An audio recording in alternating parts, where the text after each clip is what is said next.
class, the Yu-Gi-Oh meta has completely changed without a ban list. I know some of you guys may be excited. You might be but today we're going to be focusing on what are those changes and asking the big question. Is this a healthy change for Yu-Gi-Oh, or has the game gone too far with power creep? Let's go ahead and jump on in. What's going on with y'all big dogs? And it is an amazing day for Yu-Gi-Oh! I hope that your day phenomenal. But if it isn't, don't let what happened at the beginning of your day ruin the rest of your day.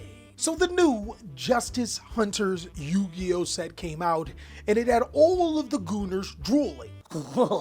Dragon Maids and Canine. But what I expected and what actually happened were two completely different things. With Canine being the Yu-Gi-Oh strategy that punishes players from using hand effects, Yummy being a deck that is really good at dodging hand effects, and Dracotail being a new secret fusion engine to be able to summon some powerful cards, you would think that these strategies would compete. But if you look across the board at 8 Yu-Gi-Oh tournaments that happened over the weekend, not only did the Justice Hunters decks did well, they dominated. These decks made Mitsurugi, Raizio, and Malice look like rogue decks, like the decks you never would thought would even compete. And it's a stark contrast from what we seen just a week ago. So in today's video, we gotta get to the bottom of this, and I'll be breaking down the popular cards that players are using to be able to counter other Yu-Gi-Oh strategies, as well as we'll be answering that most important question that I want you guys to post down below in the comment section. Are the new Justice Hunters Yu-Gi-Oh strategies legit? Have they genuinely just power crept everything else in the game? And more importantly,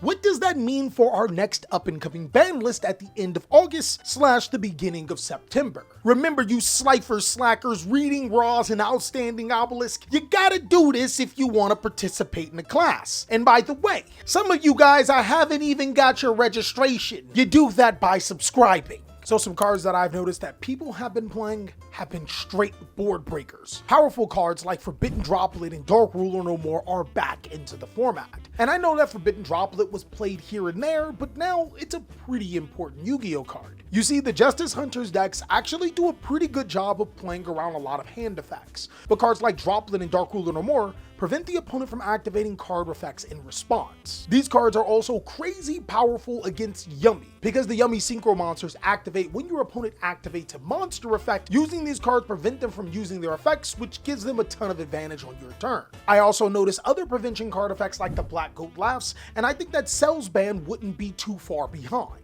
Because sometimes declaring a particular card effect to prevent your opponent from using it for a turn is really important.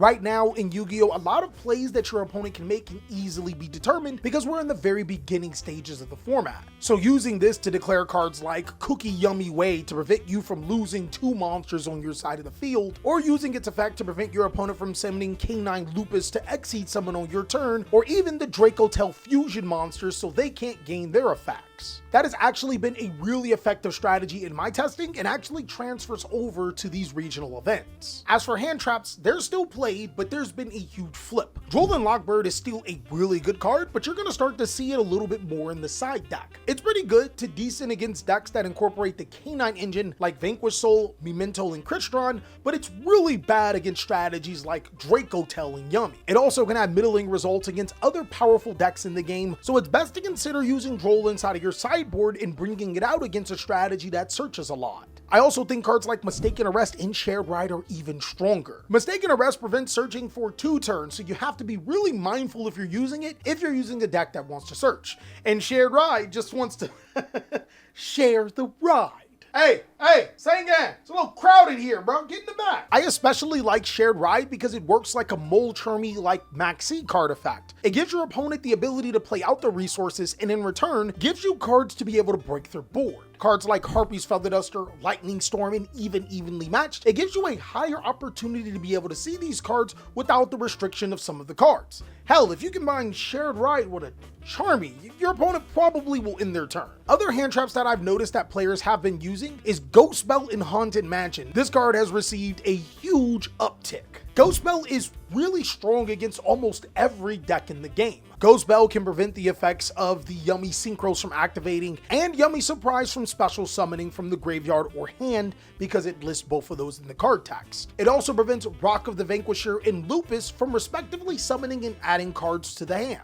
It can stop DD Crow, the Bestials, Cold by the Grave, and a host of other cards. In actuality, there isn't many matchups where Ghost Bell isn't a great card. The Mole Charmy monsters are still in full effect, both Perulia and Flawless, and I don't necessarily see any Mole Charmy meows in the horizon. A lot of people are still playing Artifact Lancia, but Lancia just so happens to be good against Crystron and some other rogue decks while still doubling back as a decent card against Malice. Or should I say a game-ending card against Malice, however you want to take your pick.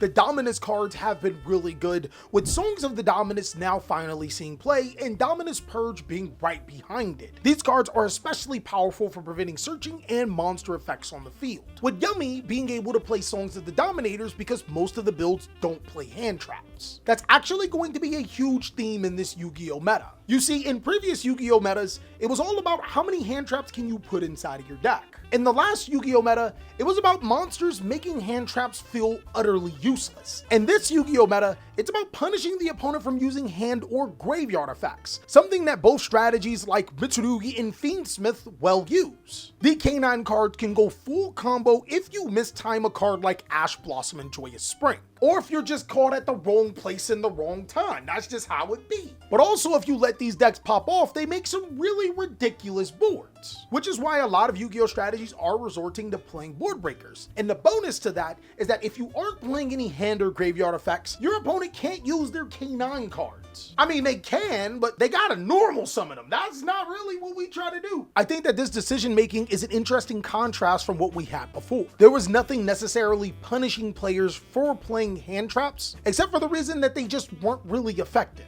Now, certain hand traps can be effective at the correct time, but you also run the risk of being punished by those by a different subset of cards. Another thing that I've been noticing players play is the Raven Wing version 3 sleeves. Look, keep it in a whole being with you. I got maybe like 30 packs left. I even found some white sleeves, Bird's putting them on the website too. Raven Wing sleeves are the #1 sleeves in the universe, and you guys have been buying them like crazy. Thank you. Thank you guys so much for supporting the channel and supporting this endeavor that I want to do. I want to get you guys premium cheap sleeves from a reliable source. So if you guys want to pick up your last Raven Wing version 3 sleeves before we shift to version 4, go ahead and go to TheCaliEffect.com. And also, don't forget about your other accessories like mats, and yes, we will have apparel very soon. With at the beginning of this format, no Yugioh, no Malice, really none of the older decks in sight, it really begs the question, what is the Yu-Gi-Oh ban list going to look like? A couple of weeks ago, I made a video about a leaked ban list that was going around in the community. Unfortunately, it was wrong, but that might actually be a good thing when you think about it. You see, that ban list ruined both Yugioh and Malice with no hits to K9, Yummy, or Draco Tail. But now if we're in Justice Hunters format, if this keeps up, there will be no reason to hit Yugioh or Malice. Unless you hit the Justice Hunters decks too, because they are just that strong. A part of me does have a theory that that is very much possible, and my theory behind it would be that the ban list isn't coming out until the end of the month. Justice Hunters would be long sold by then, and it allows them to be able to access the format and not only hit the Justice Hunters decks, but also hit Yugioh and Malice, because there is another underlying problem in the game at this second. Through my testing, Yu-Gi-Oh has been very overwhelming. When you are not playing a Justice Hunters or Justice Hunters adjacent Yu-Gi-Oh strategy, it doesn't feel good. Games are even a harder uphill battle than they've ever been before, and it's simply because these decks either outright punish your interruption cards or tend to play forever. Most pre-Justice Hunters Yu-Gi-Oh strategies revolve around using card effects in the hand or graveyard, and that's something that all of the Justice Hunters Yu-Gi-Oh strategies take full advantage of. It's like you're playing behind the 8 ball every single time. It's not to say that some of those other strategies can compete. In fact, a couple of them did pretty well, but it just goes to show that with every upcoming set, the power creep pressure is starting to feel huge. I really want to show you guys some examples by jumping in and showing you the results at some of the regionals. Let's go ahead and take a look at the Paisley World Championship Qualifier. Now, I'm probably gonna have to come back when we see more American events, and it's simply because Europe still doesn't have Battles of Legends Monster Mayhem. That could have some sort of impact, but as you can see right now, it is a yummy format. People thought that K9 and Vanquish Soul was hands down the best deck, and it still is respectable getting first place, but it's starting to seem real yummy right now. Looking at the first place winner, Ben Lawrence's K9 Vanquish Soul deck, as you guys can see, there are a couple of themes that kind of follow through what we talked about earlier. I genuinely think that Ash Blossom and Joyous Spring is only good for stopping the Charmies. I mean, of course, it does have some other usefulness, but most of the time, you use it against a Charmy. This particular build, though, actually did come with some heat. There's the Codebreaker Virus Swordsman, but no 0 day inside of the main deck. I wonder what's the reasoning here. During the end phase, if this card in your graveyard was destroyed while in your possession, you can special summon this card. Oh, all right, well that explains it. When you activate your this card and stuff like that, you can bring it right back. Another cool thing that we have to talk about here is Shared Ride. This card is really good when you are playing a deck like Vanquish Soul, because getting back your resources to reset for your attributes is really, really important. More important than stopping your opponent from playing Yu-Gi-Oh! From time to time. And I also want to talk about some cards that the ban list should probably focus on. Cards like Dimension Shifter and Arc Nemesis Protos. You see, Sword Soul players rejoiced when Arc Nemesis Protos came out of the ban list, but then that's when really crazy things started to happen. People soon realized that Infernal Flame Banshee could be able to search the Nemesis flag, which then searches Protos and puts attributes in the graveyard. From there, one of the more unfair ways to play Yu-Gi-Oh! Was to summon Protos and declare the attribute of the deck you're playing against. In theory, this seems to only punish decks like Malice, but if I'm going to be a little bit controversial right here, I think that all floodgates should be banned. Any card that prevents players from playing Yu-Gi-Oh! Should not exist. And while I do agree with the opposing side, floodgates are used to be able to keep the high ceiling combo decks in check, I think that those strategies should also be addressed in the appropriate manner. Now, Yummy off of the Paisley Regional is going to actually look like a counteraction to Vanquish Soul K9. This is Julius Alessianusville, and this actually looks really close to the version that TJ is playing. Cross Sheep just so happens to be Yummy's out to contact C, but it also gives all of your monsters 700 attack when a synchro monster is pointed to it, and that's something that Yummy can struggle with if you get rid of Yummy Mignon. There is no way you guys can tell me that Ash Blossom and Joyous Spring isn't here outside of stopping the Charmies, which are pretty decent against Yummy. The Dominus cards, Imperm, and the Board Breakers are the main key here. Droplet, Thrust into Talents, or your Obedience School. And then there's some other good cards like Dark Ruler More, Lightning Storm, and Harpy's Feather Duster, Dimensional Barrier, and the Black Goat Laughs. One thing I want you guys to keep in mind is that Link 1 monsters can be used for a Synchro summon for the Yummy Synchro monsters. I will show you some other different Yummy builds, but I actually want to show you Caitlyn Armour's Draco Tail deck. Not gonna lie, I did not expect this deck to be this good, at least not as a pure deck. And to be honest with you, I still don't really believe in the pure version. But the pure version can summon cards like Red Eyes Dark Dragoon, Guardian Chimera, and Blue Eyes Tyrant Dragon. The bad thing is that once players start to get into the format and realize that Super Polymerization is a god card, this card becomes really, really tough to deal with. But if we're talking about Pure, there is one thing that Pure does right. You can play 2 copies of Pawn and 2 copies of Urgla. Those cards are actually insane. They might be the best Yummy cards ever printed, because not only do they get you Yummy spell and trap cards, they allow you to interrupt, to destroy spells and traps and monsters. This particular version is playing 3 Contact C in the sideboard. That's pretty real against Yummies, and also Solemn Warning. This card is insane. You guys will also start to notice that Nibiru the Primal Being is almost real. Players are using it, kinda, and then players aren't. That's just how you know that Yu-Gi-Oh! Isn't necessarily solved right now. People haven't found universal answers to certain threats. And if we go to another regional, you're actually gonna see some other Yu-Gi-Oh! Strategies, like Art Mage in the top cut. It actually got 2nd place. This is Samuel Beatty's Art Mage deck, and it's pretty cool. Here we go, big dogs. This deck, oh my god. We might actually have to start looking up at Art Mage, because we already figured that it was going to be a crazy strong Yu-Gi-Oh! Deck. The reason why I figured is because one of these spell cards says,